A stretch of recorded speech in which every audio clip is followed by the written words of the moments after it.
Okay, next question. Why did Meghan not physically come along with Harry to support him whilst he was promoting his book Spare? Um, she wanted to preserve her image. She didn't want to be seen as the big bad witch. Yeah. Um, how do King Charles III, Camilla, William, Catherine, and the rest of the royal family feel about Harry's book? So I think I've answered this already before. Yeah, I think I answered it in the previous video.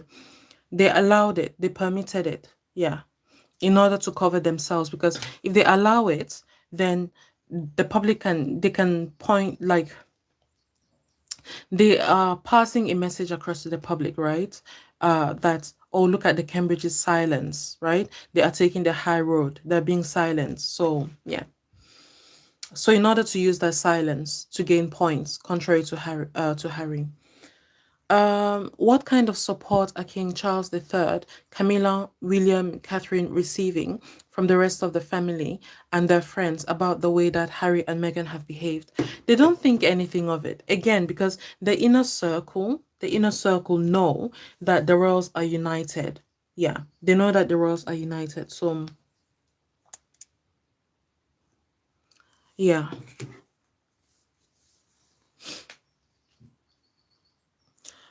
It's been report, but okay, yeah. Having said that, though, so this card, right, is like witch or witchcraft. You know, like witchcraft changes things.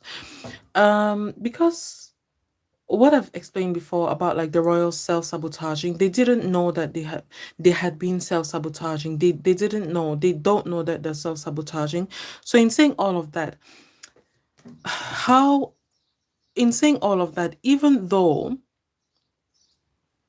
up, up until now, um the rest of the family had been aware and in support of King Charles, Camilla, all of them being united with regards to in supporting Harry and Meghan. Not anymore. So in time, over time, because the games that they've been playing, the royals, I mean, the games they've been playing against the public, those games are actually going to become a reality. So they didn't see that coming. Their energy is going to become a reality and they're going to have to live by the games. When I say games, I mean Harry criticizes them in public, in the media, all of that. But in the background, they're still paying for each other's rent. They're still doing things. If the royals were to say to Harry, we need you to go here to raise attention, right? Let's say like negative attention. Take the eye of the media away from us whilst we do something here in the background. Harry would do it. And then if vice versa, if he had a request or if he had, like something to ask of them, he would ask and they would do it as well, within the limits of the crown still being sustainable. So those games, the duplicitousness, the duplicitous energy, the pretending that they're actually at each other's throats in that manner, it is going to become a reality. The energies, because the spiritual realm has awoken, is no longer going to allow them to play games with the public, the unsuspecting public, right? So it means the duplicitousness, that the fighting that they were trying to make the public believe they were going through, it will actually become their reality. Yeah. So then that is when the rest of the family and friends are going to pick sides. Yeah. In saying all of this, Harry and Meghan are never not going to have support. So even if, so I saw on social media, I think Charles Spencer, is it Charles? Anyway, a member of the Spencer family supporting Harry and Meghan. Yeah, that's the way it's gonna be. If not one, at least two significant people are always gonna be on the side of Harry and Meghan. Yeah, even when things become actually real, a reality. So yeah, they'll all have support. It's been next question. It's been reported that Meghan has had more plastic surgery and has signed with the well-known Hollywood talent agency William Morris. Has Meghan been strategizing her exit out of the marriage of Harry? From what I saw, I won't, again, no matter what is seen in the physical realm, I will not mince my words, when it comes to what I'm seeing in the spiritual realm. From years back, like I think a year or something after they got married, I saw the divorce papers had been signed. So now it doesn't mean, and I think I said it back then as well, like it doesn't mean that they're gonna physically separate, physically divorce at that time or even now. It's just like waiting for the perfect storm to drop, to drop it. Yeah, the news. And then when the news comes, it's never gonna be like, oh, we were divorced already back then. No, it's like, okay, we're taking a break today. So I mean, the royals do a lot of things and a lot of games that the public has no idea about. So in saying all of that, they they have already been divorced. They have. They signed the divorce papers and everything. And one of the reasons was definitely to secure Harry's finances, because pretty early, even though the royals didn't want to admit it to the public, you could sense that it's never gonna work. Like, because Megan's behavior, literally after the wedding, it changed so much. It was so much more bold in its slight like disrespect against royal protocol and all of that. So they knew it wasn't going, and then it didn't get any better. So they just knew it wasn't gonna work. But because of everything that had been invested in the wedding, and also taxpayers' money, the public's money had been used, right, for the wedding. The royals knew that it's going to be really bad optics, because remember, they always want to maintain the crown. They knew it was going to be really bad optics if they suddenly announced a divorce just like a few months or a year after they got married. Like, the public would have been so incensed, and that would have affected the crown, the way they view the crown. So the royals, even at the detriment of the individual members' mental health, the royals are always going to choose the crown, and then they'll sort of like pay off the person, the member, like who's been affected. Their mental health has been affected. They'll pay them off. Yeah, like go and get yourself better, kind of thing. But the main concern is protecting the crown. Um. Okay. Yeah. Yeah. She definitely has had more plastic surgery. Definitely. Definitely. Um. Yeah. Yeah. Yeah. She's definitely still signed with yeah, Hollywood agencies. Yeah. Yeah. So, and yes, absolutely. To answer your question, the strategizing has been for years. Yeah.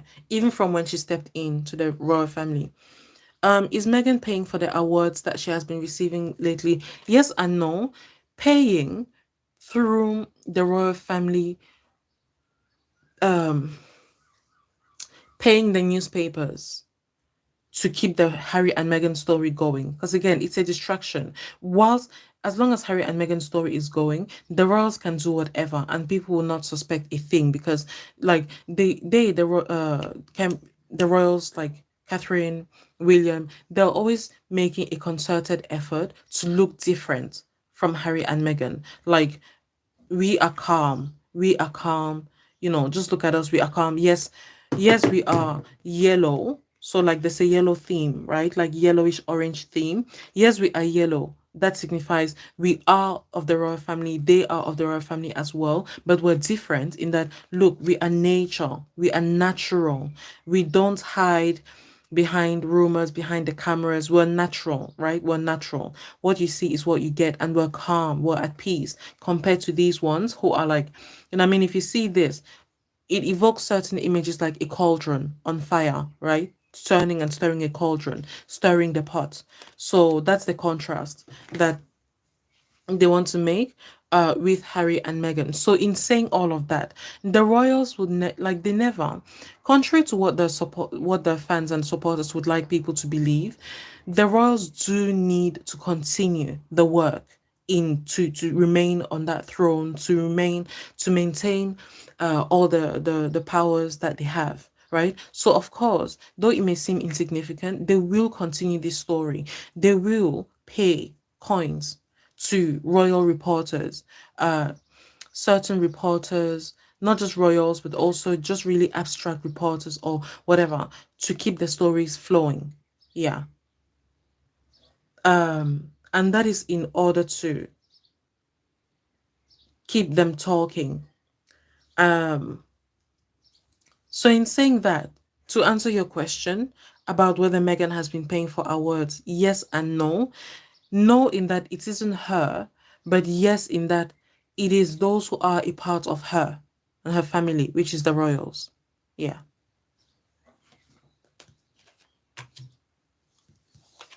Next question. Has Harry finally realized what kind of person Meghan really is? Does he deeply regret marrying her? Again, yes and no. It's very much a dual energy with these royals. Yes and no.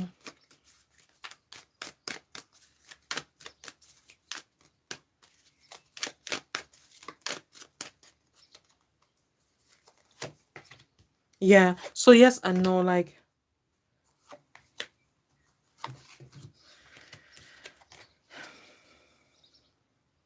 first of all, he goes along with the wind, right? So the yes and no, he goes along with the wind. Whenever things look good and the news is a good one, like whenever he senses that it's gonna be good news, he's happy. Like he goes out to celebrate. In other words, he will give like praises, public praises to his wife. But if the news is bad, then he goes back into his shell and all the regrets. But then again, dual energy, even when he's in his shell and he's got all his regrets, you can see here, even though the horse is in the cup, the glass, it's still a bright shining horse, like unicorn. It's still bright and shining, kind of like signifying hope. So meaning that it doesn't matter if he regrets marrying her, he's still willing to, firstly, he's still happy, grateful at best that he did go through with it, because she managed to shake the foundations of the royal family in a way that all the royal brides before hadn't done. Not before like 16th century or whatever. No, I'm talking about in modern time. Yeah, hadn't done. So he's happy, he's proud of that, like really, really proud of that as his of her as his wife. And then the second part is that, again, just like with the Cambridges, William and stuff, he doesn't feel like he needs to have just one narrative about him, or Harry, the narrative being like Harry, the good soldier who went to war, who had like, all these medals, who did a lot of good work and who started the Invictus Games. No, no, no, no, no. I want to be known. I want to be seen as a Casanova, right? And all of that. Like, so the dual sort of like, he doesn't want to be boxed. He doesn't want to be boxed in just a certain type of narrative. Yeah. And part of that is because being boxed in a certain narrative is boring, especially when tied to the royal family, where people expect scandals. Yeah, based on history. So he sees people like Sophie, Wessex, and stuff like that, who, are just like, okay, a royal bride, and that's it. And he's grateful. So he's grateful to Meghan for creating so many avenues for him to speak of like his different personalities. Yeah, and not just stuck in one corner of being like the soldier guy.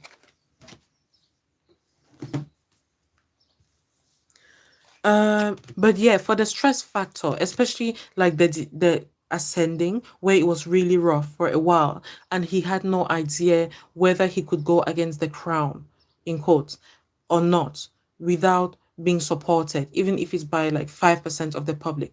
But now that he's seen that with all her shaking and her lack of apology, in other words, she could continue shaking. So there's no hope that she's gonna get better, in quote.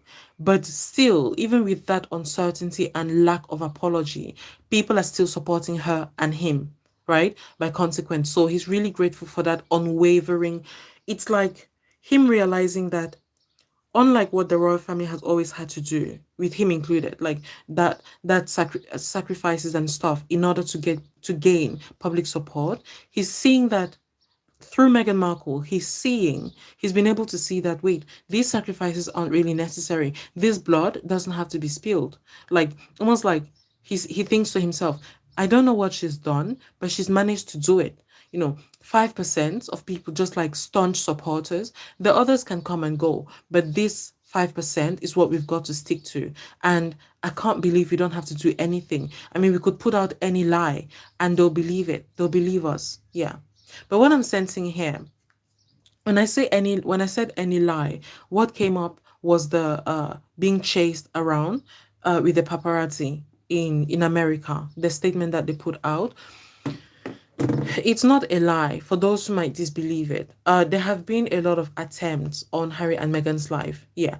But in saying that, again, you might think it's contradictory to what I've said in the royal family working with them. Up until Diana passing away, the royals were still working with her.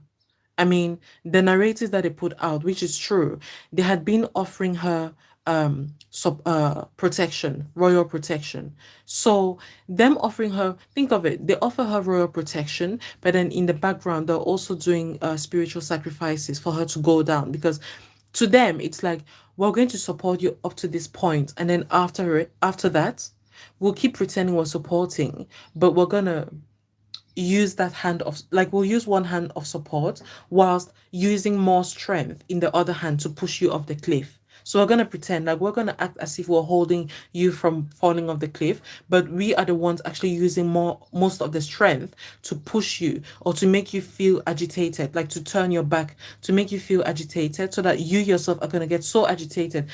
This hand that has been supporting you, we're going to pretend it's now gotten weaker, and then through your agitation, you let yourself go, you push yourself off the cliff, and we have been just trying to hold you from falling off the cliff. Yeah. So in saying all of that, like, that taxi chase, it wasn't, or the unmarked cars chase, it wasn't um a lie. It wasn't a lie. Yeah.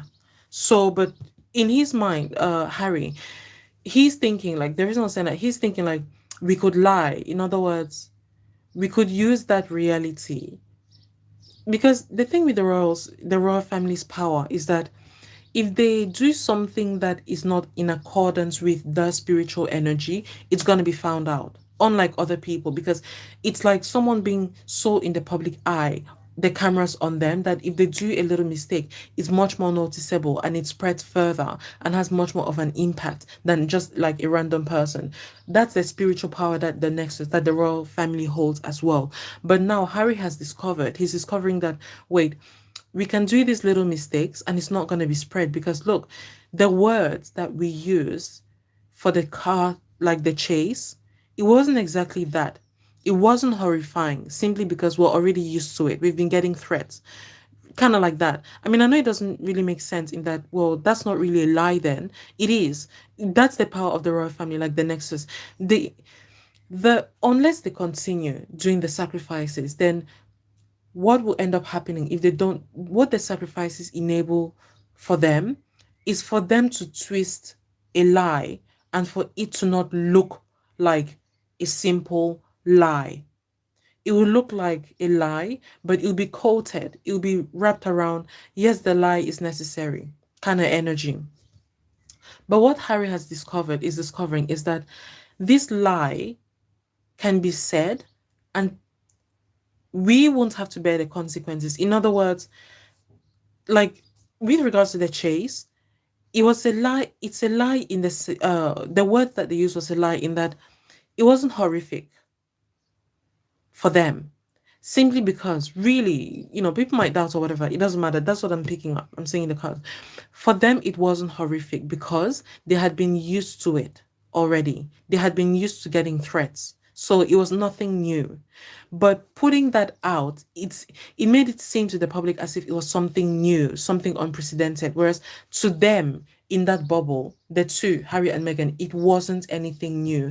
So you can understand what I'm trying to say about, like, how the weight of the power of the royal family, the nexus, can make it seem like, even if they are right in putting it in those words, it's still a lie, right? Because it is. Like, if it's not new and you've gotten used to these threats, why then are you putting out a statement that makes it seem as if it is new and unprecedented? That means you're creating a hysteria that doesn't have to be at that level, like level 10, level 20. It could be at a level 10 because clearly you're already used to it. So just make precautions. But no, you want to heighten it to a level 20. That therefore means you have you have a purpose, you have an intention behind it. Whatever the intention might be, it doesn't matter. It's still manipulation, right, of the public's emotions. So these are the nuances I'm trying to say. In other words, that even if Harry might be right in trying to raise public awareness, it is still not the same.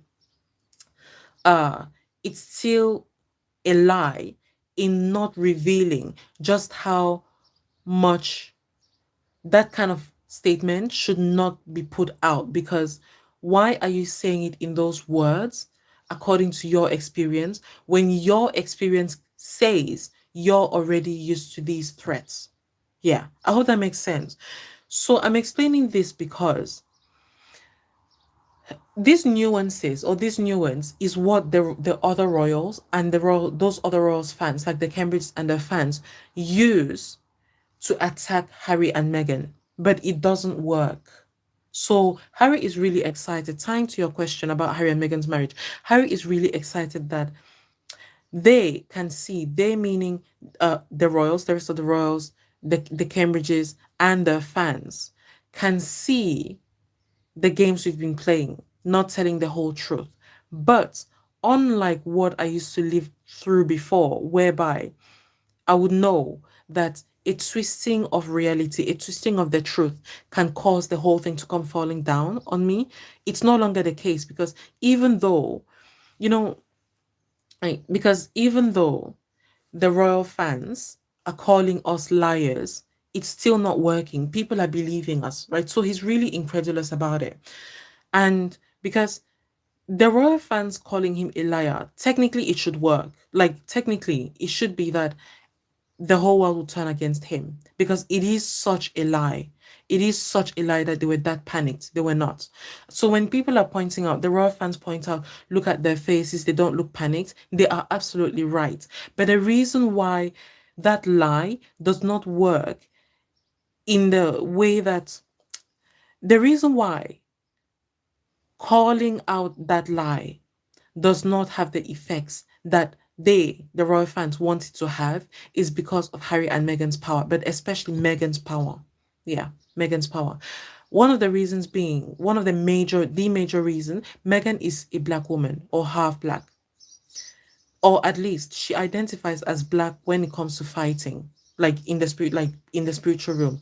And the black race has a lot of, when it comes to spiritual power, that is geared at fighting, especially on the offense. They really go for it. They win, or they could win. Yeah, if they become more conscious about it. And that's what she's done. So Harry is really, really amazed at that it's working, that people are not like, yeah, they called us liars. Certain sections called us liars, but it didn't fall down. Like the whole pyramid, it didn't fall down. So he's really excited about that. Yeah. I hope I explained it properly. Like, it isn't a lie, but it is a lie. And he knows what, like, not telling the whole truth can cause when you're part of the royal family, like that bond, that pact. But he's now realizing that for him and Meghan, it's no longer the same effect.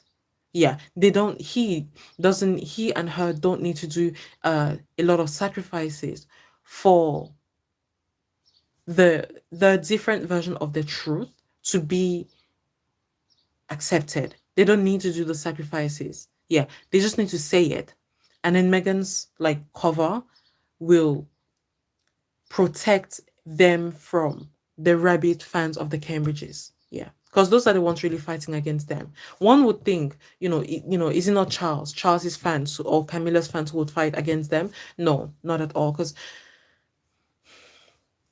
when we think about it, Harry has actually attacked Charles a lot more than he has William.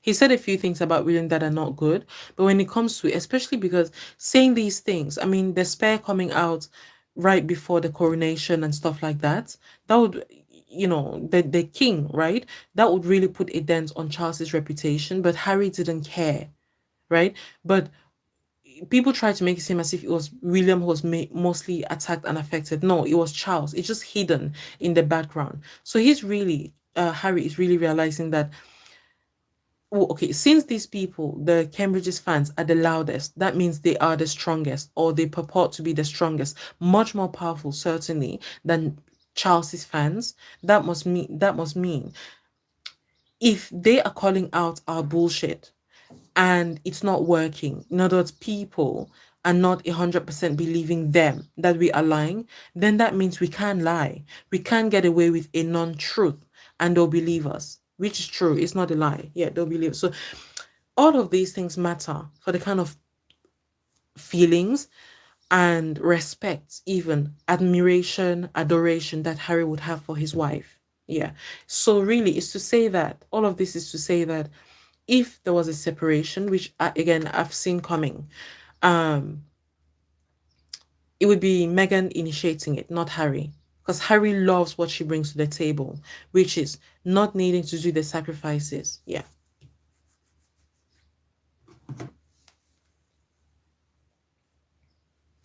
Okay, next question. Were the allegations that Meghan threw hot tea on a service person or staff member while in Australia? Yes, yes, it's true. It's true. Yeah.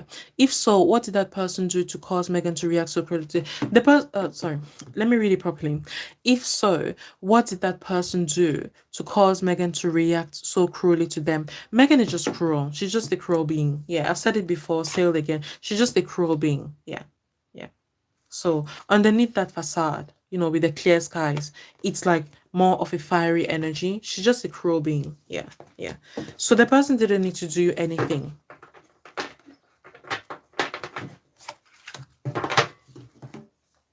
Okay, next question. And is it true that Queen Elizabeth II asked Harry to tell Meghan to stop the bullying? And that Catherine also told Meghan that bullying is not how the royal family treats its staff. Yes, yes, yes, yes. The rumors in the newspapers are true to different extents, and obviously told in a way that would evoke sympathy, either on the side of the Cambridges or the Sussexes. But either way, it's the truth. Yeah. Is it true that while in the royal family, Meghan would do outrageous things like try to walk ahead of the Queen, take pictures of private areas of the royal residences, and make proclamations like she couldn't believe that she wasn't getting paid for the royal engagements that she was responsible to attend? Yes, yes, yes, 100%. Yeah, again, like I said, all the rumors were true. Yeah. Okay. Next question. Are the rumors true that Meghan has orchestrated for Harry to be so revealing of his struggles, like drug use, mental health issues? She didn't need to orchestrate. He would do it himself. Again, back to what I was describing about his happiness, right? To marrying her. Like he is happy. I mean, I can't describe it. Like definitely on the one hand, he's still scared because he doesn't understand the power of a black female, like when it comes to fighting for herself in the spiritual, like when she really wants to. So he's really like, I don't know what to do if this ends up being a dream and it falls apart. Because everything I'm saying can seem strange. He, William, and then the others as well, like he understands the power of being in the nexus. He's very much aware. It's that kind of energy or power. It's similar to a royal family member being caught half naked having sex with a dog, like in a garden, like literally a camera filming, catching them unawares and they're having sex with a dog, like on a lawn, not even their lawn, let's say on the neighbor's lawn, kind of like that. That is the level and amount of scrutiny that not having the royal family's power, spiritual power behind him or behind them can do. So that's why they always come back together, always come together, always come together to renew the pact, to renew the rituals.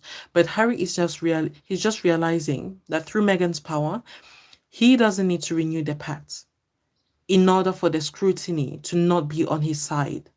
And what's more, in order for the scrutiny to not even have an impact whenever he's lying.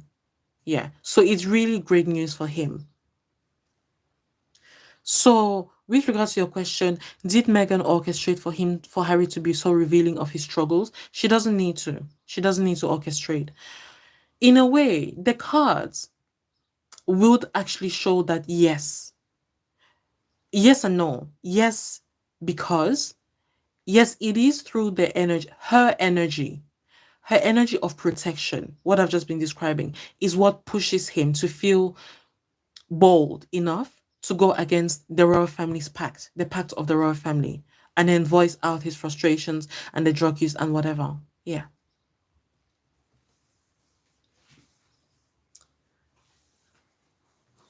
Okay, so continuing the question, yeah, did she push him? Did she orchestrate so that she can use it all against him and play the victim when she decides to leave him? Again, it's not mutually exclusive. Like what I've just described, that it's not really her, but then it is her. So even if it isn't her directly, she can use it in the future. So yes, to answer your question, yes, the latter part of your question, absolutely, she's waiting. When it comes to Harry and Meghan, or like even the rest of the royals, whatever can be used is kept to the side. So even if she didn't orchestrate, she would pretend that she did orchestrate it, or spiritually she wouldn't mind accepting that award, the award that she orchestrated it. She wouldn't mind accepting it, because she would just, it's like going back in time. It's like giving someone a chance in a relationship, and then when they disappoint you, you try to, like, you go back in time and you say to yourself, well, I didn't want to be in that relationship anyway, kind of thing. I would have said no that back then, if not for the fact that he begged me, right? So it's like, even if she's not orchestrating it 100% now, she doesn't mind claiming to have orchestrated it. Yeah. So in the future, she doesn't mind claiming to have orchestrated it, because she knows that it would work for she knows that it would work for a portion of her supporters who like and support the fact that she sticks it to the royals, that she plans ahead of the royal shenanigans. In other words, yes, we're proud of her that no matter what the royal family did, she still came out on top, because she had a vision. Like, her vision was to gather as much and orchestrate as many things as possible, so that she would stay above the shenanigans and the threats and the accusations against her, if that makes sense. So she's very much aware. There's a portion of the public, not even her fans, but the public, certain people in the public who appreciate that kind of manipulative nature. Yeah. And I'm not saying manipulative in a negative way necessarily. I mean, just the trait of being manipulative. In other words, having foresight to gather as much evidence, or to set things up in a way that, even if it doesn't mean that you're going to use it against the person, but just in case. So, in other words, it's being smart, it's being wise. Yeah. Yeah. As a form of shield, and to come out strong, as opposed to coming out being destroyed by the other person. Yeah. So in saying all of that, in a way, partly to use it against him if the need should arise. Um, okay. So next question. Is it true that Meghan was actually married 2 times before she married Harry? Yes, yes. If so, is it true that her first husband was a lawyer whose family did not like Meghan and was wealthy enough to pay her to divorce and go away? Again, yes and no. Um,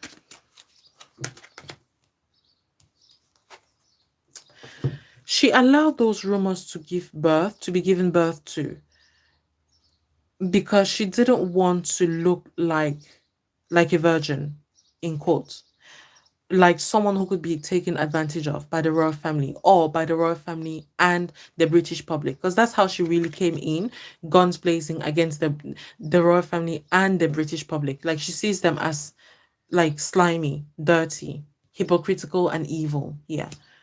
Is the adjective she would use to describe them. So she allowed the rumors to fester. Now, were they true? To the extent that she wasn't wanted in those relationships. But also, yes, but also no, to the extent that she wanted them to get rid of her. Meghan is the type of person who, once she is done with a relationship, she would not let it known, except she then creates a circumstance that makes the other person to get rid of her. Yeah. So almost like she could start gaslighting the person, and then turn the person into this evil being, that then that person kicks her out. Yeah. So in essence, she would end up looking unwanted or undesirable, but actually that was her purpose. Not to look undesirable in a negative way, but more like, yeah, I don't like, yeah, she doesn't mind looking undesirable for the purpose of getting rid of that relationship and moving on without feeling any guilt. And I talked about this before. I mean, I've done personality readings on Meghan Markle several times. She really does orchestrate a lot of things. Like, she knows what she wants, so she goes for it. Not in a way that people would expect, but kind of like she, around the corners. Yeah. But she gets to her destination because unfortunately people do fall for it. And they end up sort of like kicking her out, which is what the Royals even did as well. Yeah.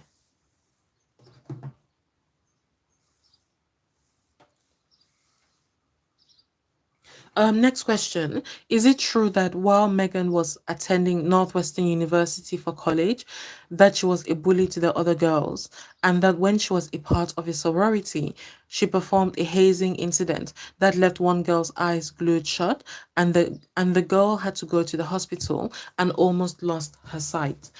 And that Megan's dad, Thomas Markle, had to pay the family of the girl off so that they wouldn't press charges against Megan, and that the records of the incident were sealed. Again, what I'm saying, she allowed those rumors to build. It wasn't that bad, it wasn't that horrible, but it also was that horrible. Like, the girl was her friend, and I'm not saying just one. Again, yeah, it's not just one that has been offended. Like, the hazing wouldn't have to involve what people have been saying about it, like gluing the eyes shut.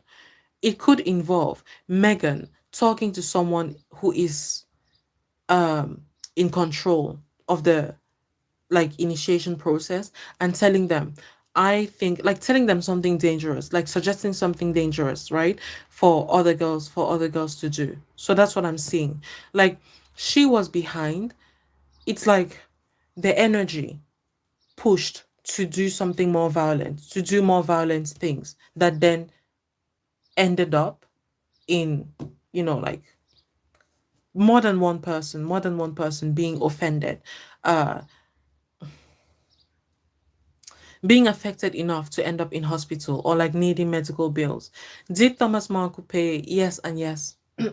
But not because it was demanded, just out of benevolence, out of sort of like um appeasing his heart when it comes to Meghan Markle. Yeah, almost like him knowing that she's a troublemaker and paying victims to make up for it. Yeah. To make up for his allowance of her behavior. It's not really direct allowance of her behavior, but he certainly recognizes that he spoiled her a lot growing up. So it's almost like he knows that there's responsibility on on him, on his hands, for allowing her to get to that stage, even when she was younger and in college. Um, is a divorce between Harry and Meghan imminent? Yeah, they've already divorced. They've already divorced. Paper wise. Yeah, they've already divorced. Let's see. If they divorce, our next question, if they divorce, will it be a long drawn out divorce? Long, long, long. Yeah, long. Again, dual energy, both long and quick. Quick in the sense of her moving on categorically, really, even going on dates whilst he's still mourning. But it doesn't mean he won't also be having sex or whatever, right, with other people. But I do see that the long aspect is in, she's never going to go away, basically. Yeah. And I've said this before in previous readings as well. She's never going to go away. People or British people who expect that once the divorce is finalized, they'll just go their separate ways. They have no idea what is coming. Meghan would not go, she cannot go into the distance. Partly, really, let me say like 80% is Harry holding her back because of the power that he's seen she possesses. Yeah, yeah. By virtue of her being a black woman and fighting against them in the realm of the spiritual. Yeah. Next question. Will any secrets about Harry and Meghan be revealed to the world during and after the divorce? Again, yes and no. If you mean secrets with the definition of things people had no idea about, definitely not. Like, again, the drip, drip, drip that's going to come when they divorce is not going to be anything new, but there will be shocking events simply because people would not expect those things that they had suspected or believed to actually come out, to actually be confirmed, to actually be said and told. It's one thing for your partner to tell you they've cheated, right, on you. It's another thing to watch the video of them cheating on you. It's different feelings and emotions. Like, it's like you come down to reality where maybe you were expecting that your belief is never going to be confirmed. All of a sudden it gets confirmed. Yeah, I hope that makes sense. So it's like dual energies. Yes, there's going to be things revealed, secrets, but not secrets in the form of people not knowing, more secrets in the form of the impact that secrets can have. Yeah. The impact that secrets that haven't been admitted before can have on the public. Next question. Is Harry the closet extreme elitist that some people have accused him of being? He is, insofar as he's tied to the royal family. They are one. That spirit ties into the DNA, not just even like Megan's DNA, because again, I've talked about the spiritual impact of the pacts, the rituals that they do. It becomes them. It's like a spirit, almost like Beyonce, Sasha Fierce, right? When they have like alter egos, the alter egos like sort of descend on them, and then they become again this card very much like they become one. Like a child, the child becomes them, and they are part of the child, right? They are the child. Um, Carrying the child, so carrying the energies of the royals, the elitism. Yeah. So that's why Catherine changed. I've explained it before. She changed towards her family. Whereas before she used to be grateful and accepting of her family, her and her family's differences, that I'm the wife of a future king, but I still like just kind of like that. Now it's no longer that. It's now become I'm the wife of a future king. Like, you will address me as the wife of a future king. So, like, treating them as if they're beneath her. That's what the power of the Nexus does. Like, it takes over, whether a person likes it or not, as long as they've agreed to be part of that sphere. Yeah. Um, Next question, are the media reports true that the royal family was behind the projection of the public image that Harry used to have of being the charming, nonchalant, jovial, charismatic prince? Yes and no. It was the royal family, but also it was Harry. So in this case, Harry would be the mother, the royal family would be the child. Whatever the mother chooses to eat, the child is going to be reflected on the child. And then whatever the impact of what the child has absorbed, right? Whatever that impact is on the child is going to reflect on the mother's face. So Harry being like the face, it would show on his face when he smiles, right? But then if the royal family decides he shouldn't smile anymore or be jovial, that will also become a part of his personality. Really, what I'm trying to say is they really are like toys that emotions can be pumped into them at any time, at any moment, because again that they are tied. It's like being tied to a beast from whom you get continuously fed like blood infusions from, right? It's like an octopus that has different legs, and that octopus sucks from them, and they receive energy from the octopus, and without that octopus they are nothing, which is primarily one of the reasons why the royals, especially William, who wants to burn things up and recreate them, right? And have control. He's still taking things easy. Because it's important to keep things in control. Otherwise, it's like a talisman or a kind of a shrine. If that shrine gets shaken, God, they're all gonna be shaken. Inside of them, they're gonna be shaken. I'm really talking about like uh the health is going to be shaken. Yeah, the health is going to be shaken. They'll no longer be able to walk straight. Their minds are going to be shaken, whatever it may be. So it's like this. It's like when there's a shrine that keeps them stable. If that shrine gets destroyed, I mean, it can't even be destroyed actually, it's that embedded. But if that shrine gets hit without the notice or in a manner that is not a controlled hit, then they're going to, they themselves, the psychological state of mind is going to be broken, is going to be splintered, and they're going to have to fix that shrine in order for their minds to come back to, yeah, yeah. So what I'm trying to say, to answer your question, he is charming, he is nonchalant, he is jovial, he is that charismatic prince. It's him. It can't be denied that it is in him. But it is in him only because he's taking the instructions from this shrine. Yeah. Yeah. That is like the royal family's crown. Yeah. Um okay, so continuing your question, and that the royal family behind the scenes covered up Harry's immature, entitled, petulant, spoiled real personality. It's not his real personality, in as much as his real personality is defined and predefined by whatever is in his stomach. Yeah. So I hope you understand what I'm trying to, this dynamic, the dynamic of a baby being in the mother's stomach.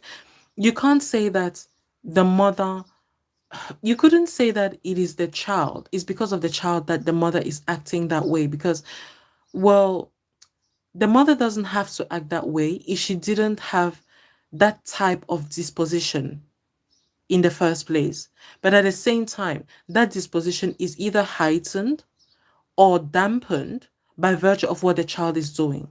Yeah. So the immature Harry, the jovial, charismatic Harry is one and the same, but it just reflects and is covered up according to the royal families, like whatever it chooses, it pumps into them, really, because it's a unit.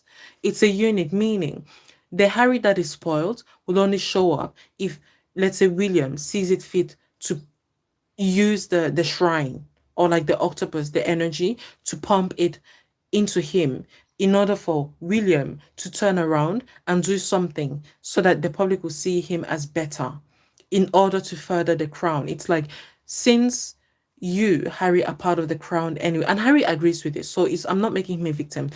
It's like, since you, Harry, you are a part of the crown and you will benefit from this crown, it doesn't matter if you take a few strays, a few criticisms, right? From being spoiled, from this being leaked in the newspapers that you are a spoiled, entitled brat. Don't worry, as you well know, we're going to clean up your image when the next round comes. But for now, as long as you're available and in this nexus, part of this nexus, and you benefit from its powers, right? And its stature and charisma, the charisma of the crown, you have to take one for the team. You have to take one for me, William. And I'm going to look good, but I'm going to look good for all of us, like for us both. Yeah. And you're going to appreciate it because I will reward you. Yeah. Next question. Is it true that when Harry served, time, okay. Is it true that when Harry served in the military and was stationed in Afghanistan, he brutally beat the prostitutes that he would hire, and that word of mouth spread among about him among the prostitutes, and they started to avoid him? Again, yes and no. They avoided him insofar as they were afraid of him, but not all the time. Again, I really don't know how to describe this, but I'm gonna try again. This card is so perfect for it. Like, the impact that a child has on the mother is well beyond the physical. Like, in other words, if you see a mother spitting because of her pregnancy, before the spitting came, the fluids, her fluids were already affected by the child. So what I'm trying to say is, the royal family, the impact of the royal family doesn't just affect the physical. It's not a state, it's a being. That monster, that beast that feeds them, it is a being. Meaning, therefore, when these prostitutes, so to answer your question, yes, definitely, the fear was there. Yes, he did become violent, primarily and ultimately because of the energy, the power of the nexus, pumping into him, something that would change his mood. He would react and act on it. This is not making him a victim or void of the consequences. No. In fact, he is a part of it. I mean, again, think of it. For a mother to keep a child to these terms, right? It's either she's poor, and we know Harry isn't poor, or she wants to, in this case, right? Or let's say having an abortion would be detrimental to her health. So meaning Harry. But then Harry hasn't really shown any physical signs of, oh, if I leave the royal family, I'm gonna die. If anything, he's shown that he believes that leaving is going to make him better. It's going to keep him better health wise or whatever, right? Psychologically. So it means there's no other alternative reason except that he wanted to. She wanted to keep the child. He wanted to maintain himself in the royal family on this dependent, right? So meaning that when it comes to whatever Harry does that is pumped through the royals, it's on purpose and it's due to him wishing to stick by the royal family. Him being, because if he is aware of what it does, in other words, it's like it affects his mood. It's almost like right, perfect example. It's like taking pills. Let me say anti antidepressants. It affects your mood. That's the pill of the royal family. When you're in the royal family nexus, it affects your mood.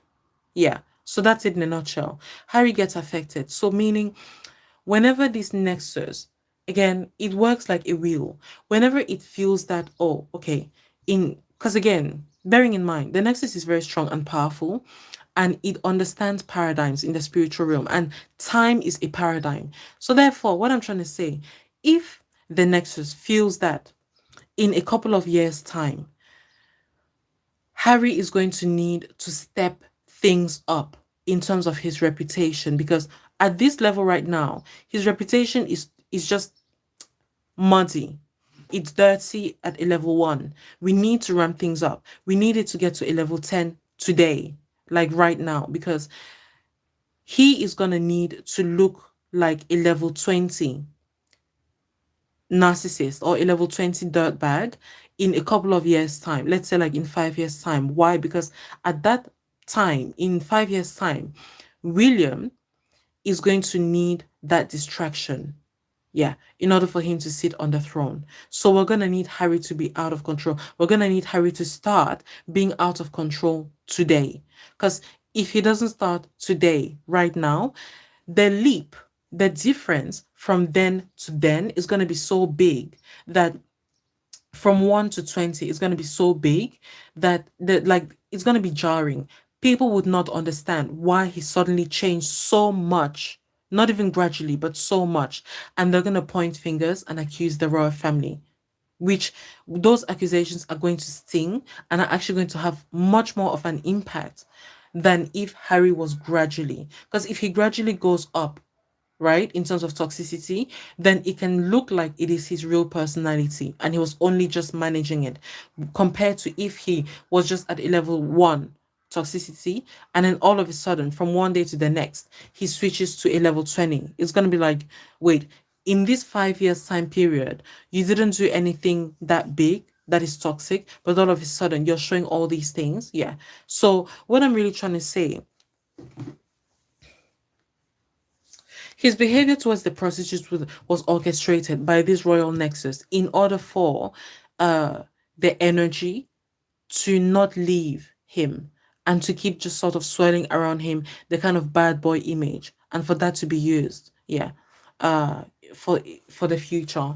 So what it also means, again, looking at this card, your question about that word of mouth spread about him among the prostitutes and they started to avoid him. The reason I went into that explanation is because your question, the only reason they would have started avoiding him is because of the power of the nexus. Like, just like a baby can affect a person's mood. Likewise, these women, bear with me, it's yes and no that they avoided him, because even as I was reading the question and trying to look at the answer, I thought to myself, well, yes, of course they would avoid him. But then I'm also seeing that they didn't, right? So how can they not avoid him when he's been beating on, like their colleagues? How can they still go to him? But the reason why they're able to go, and I'm sensing that it's not because of stupidity, it's because inside, like, they don't know what they're doing, the women, the prostitutes, basically. And I'm also seeing male prostitutes here.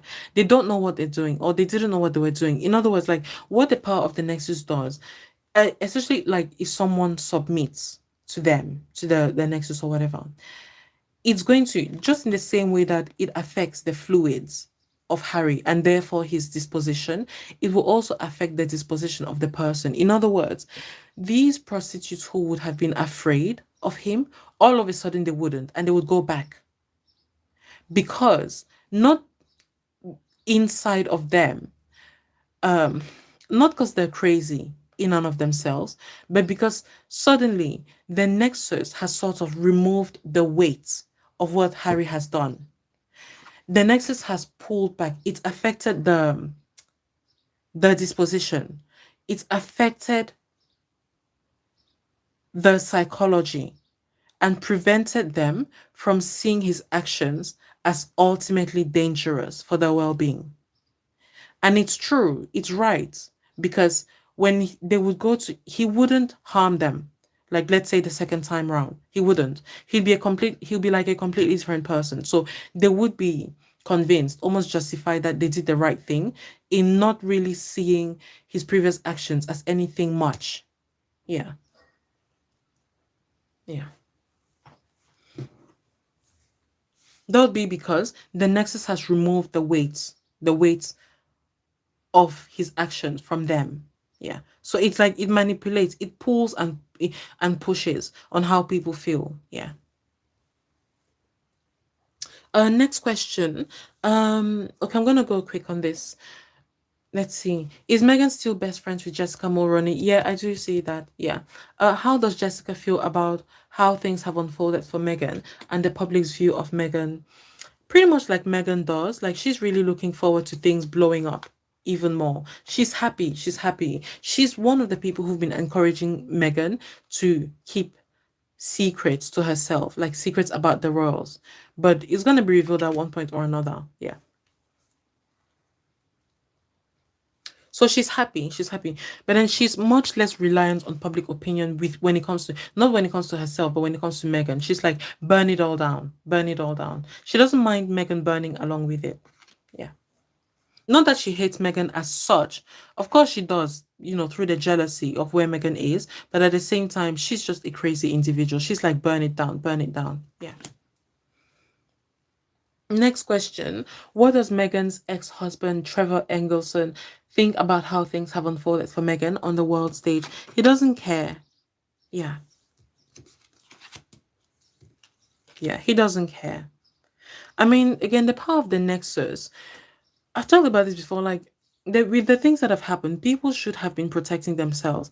For the fact that they haven't protected themselves, it means they've now become almost like submerged with the royal family's energy and intentions. So what I'm trying to say is, with regards to Trevor and even all the people that Megan has hurt in the past, they haven't protected or shielded themselves from that Nexus energy, which means they don't see her as an enemy, not like before, which means, so with regards to your question, if the royals were to, basically, in the back of his mind, when I say he doesn't care about how things have turned out, in the back of his mind, no matter the kind of criticism Megan gets, he's always a phone call away. Yeah, for the crown. He's always a phone call away to be called up, let's say for an interview, for, and I know that, he's refused to do interviews before, but it's no longer the case. Like, if he was really to be offered something substantial, he would do an interview or several interviews. Yeah. So he's on standby. He's on standby. Not so much for the duty of the crown, because he, like many people, are not honest. He's not honest about where he stands with the crown. He wants to believe he hates them, especially for what's happened with Meghan, in her leaving.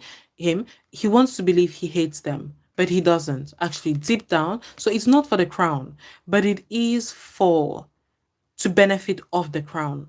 Yeah, like to get money off the crown or whatever, or stature, a status, sorry, or a reputation, being in the public eye, being seen by all. Yeah. So he's on standby. He's on stand, and that just doesn't apply just to him, but the Markle family and all others that Meghan Markle has offended, her best friends in the past and whatever. Yeah. So rather than getting separated or distanced from the royal family and ultimately Meghan, because she's tied with them, they didn't protect themselves. They didn't bow out of this royal family nexus energy. So therefore, it means they also are tied to her and what she can do for them. Yeah, yeah. In other words, they are still at her mercy, which means if she were to call him up, I don't see her ever doing that. Like, he's gone from her mind. But if that was the case, he would pick up and demand a favor. Yeah. Let's see. Have Oprah, Gail, Ellen DeGeneres, and Tyler Perry distanced themselves from Harry and Meghan? No, they haven't. They have again. They're only a phone call away. Do any of them feel like fools for having befriended Harry and Meghan? Absolutely not. Especially because they can see how hypocritical the public also is. I've explained it before again in previous readings when it comes to Oprah, especially like you're criticizing us, talking to the public, you're criticizing us, but you can clearly see that the royals are no better. They're fighting for the headlines. I mean, especially after the coronation, right? Like the Cambridges and the others, Charles, they're fighting for the headlines, which is what you accuse Meghan of doing against the royals. But we can see you supporting them. So, and this is something I've also said before in previous readings, that it's only going to increase. The divide is only going to increase. In other words, the Cambridge fans should stop wasting their time, and the Sussex fans should stop wasting their time trying to convince people or each other that one side is right. Because the divide is only going to increase. People are so entrenched now in the energies that they're never going to skip to the other side. Never. At least I don't see that ever happening. Yeah. So Oprah is never going to apologize for what she's done. Neither are the other, like they won't. Because again, it's the reason why that divide is never going to be fixed, be destroyed, is because of the hypocrisy that has been at play, especially on the part of the Cambridges. If someone might think I'm being harsh on the Cambridge or their fans, I'm not, because when it comes to hypocrisy, right? I'm not saying that Meghan or Harry are not hypocritical, but they do not pretend to be better than the Cambridges, like in a moral way. Yes, they pretend to be better in terms of like we are doing the right thing through their actions. Like they pretend to be better in terms of what they do, but the Cambridges and their fans pretend to be better morally, and that is higher. Again, the morality or things that are invisible are tied to the spiritual realm. So as the spiritual realm is tied to like it's invisible presently. So it's like what the royals, what the Cambridges do versus what the Sussexes do. The Sussexes are much more likely to be hypocritical on the physical plane. The Cambridges are much more likely to be hypocritical on the spiritual plane. And since the spiritual realm is much stronger than the physical realm, that is why there is disgust when the Cambridge fans and the Cambridges pretend to be morally high, like morally more sound, and like, have a high moral standard than the Sussexes. So therefore, the divide is getting stronger and wider and much more staunch, because the people, celebrities are like Sussex fans, like the private ones are like those who are incognito. They're realizing just how much the Cambridge fans have been hypocritical in that they're criticizing Meghan and still so they haven't stopped criticizing Meghan for the same things that the Cambridges are now doing against against Charles, in that you're turning up to random events, unannounced events on the same day that Camilla has an event, right? You're doing behind the scenes when your fans are criticizing the Sussexes of doing Netflix, right? So you can see, and then you've even might have seen the Cambridge fans defending it, claiming it is not the same thing, Well, why is it not the same thing? Do you get to decide it's not the same thing? You're doing behind the scenes, right?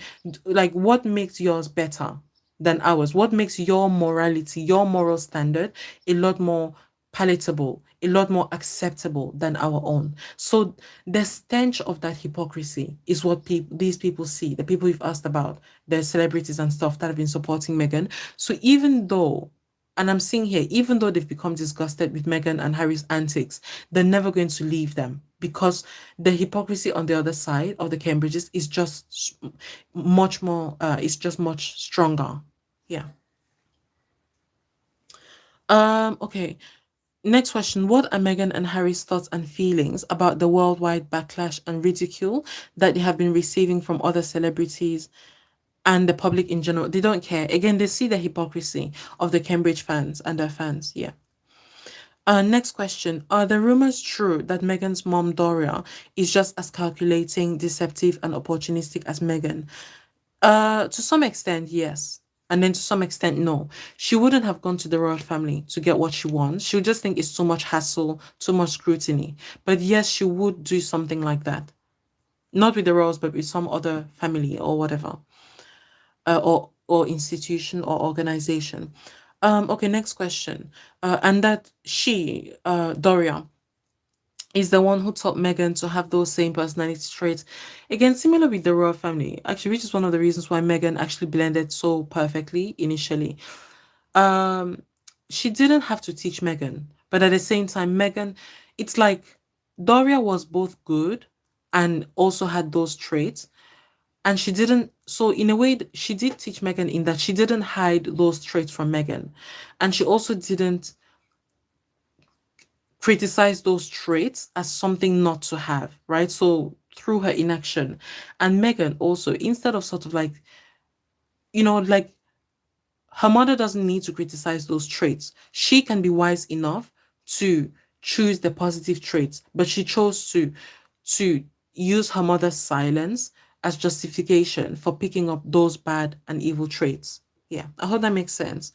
So then, yeah, embedding it into her personality. So it's both her personality and also something she's picked up. Next question. Is it true that Meghan mistreats her mom?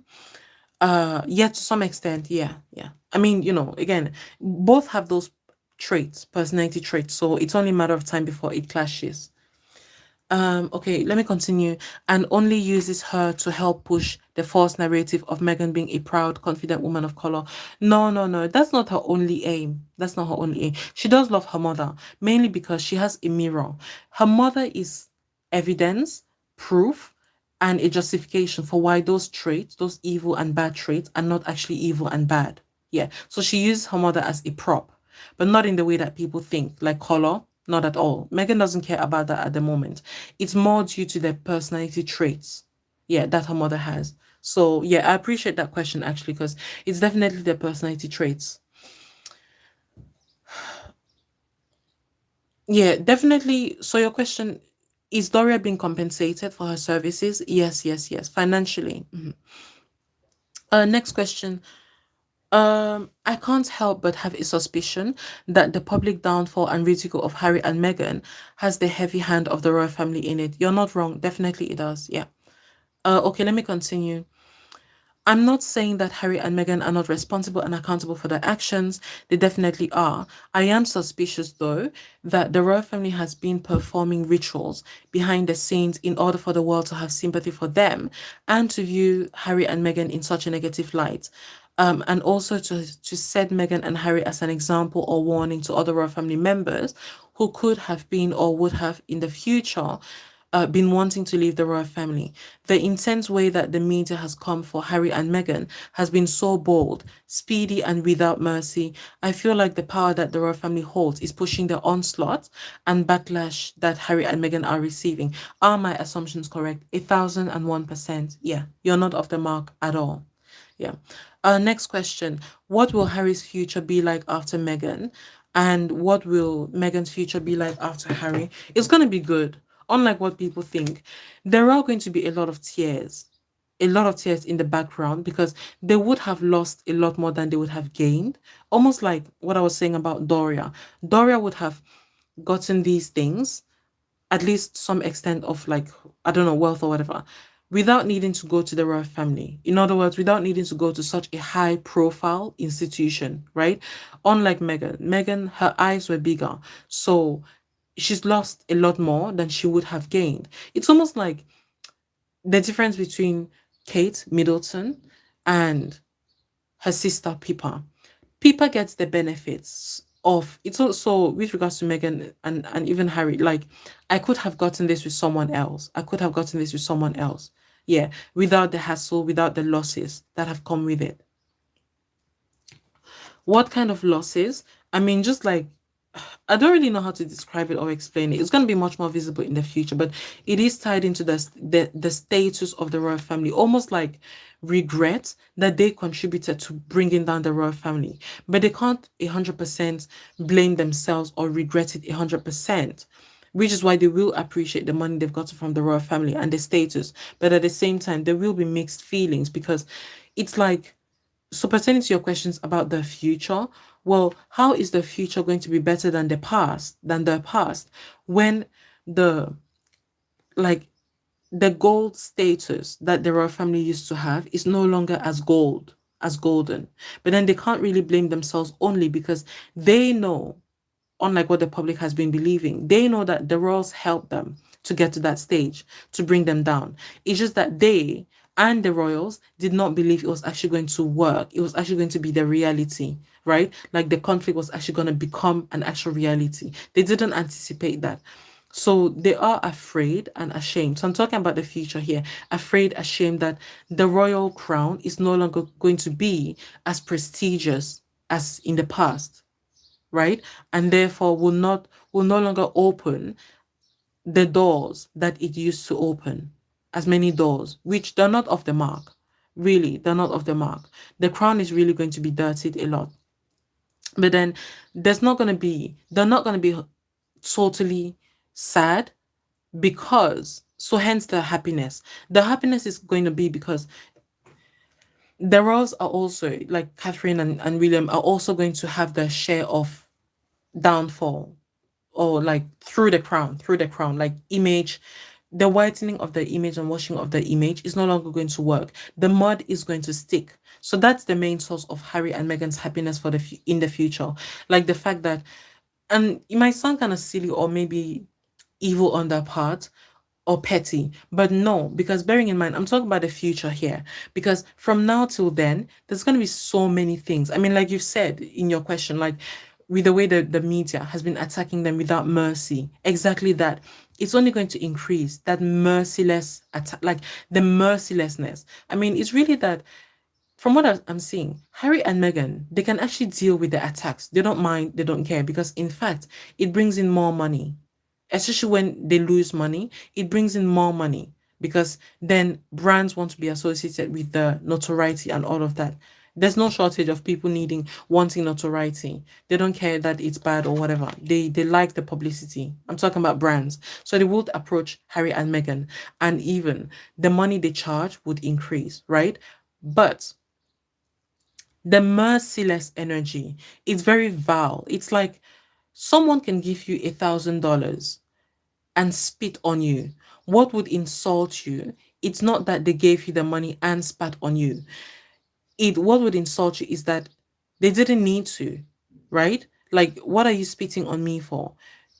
Clearly it's not necessary, but you're doing it anyway. In other words, the mercilessness of the media isn't necessary. They can just, because they've got so many, and Harry and Meghan know that the media has so many things that they could publish, so much proof about Harry and Meghan, like behavior, especially with regards to the Queen when the Queen was alive, the insolent behavior, the rudeness, all of that, like the evil towards the staff, even.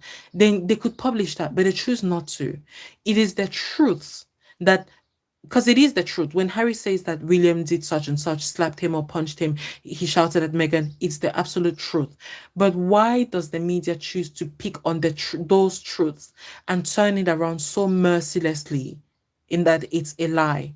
Like, why? You can just publish the things that we had denied about ourselves. We denied that Meghan had assaulted staff. We denied it. Why don't you publish the news that she did and the proof that she did assault? But you choose to not publish those things to show yourself in a good light, but you choose to be merciless. In other words, you're not afraid to look evil as long as you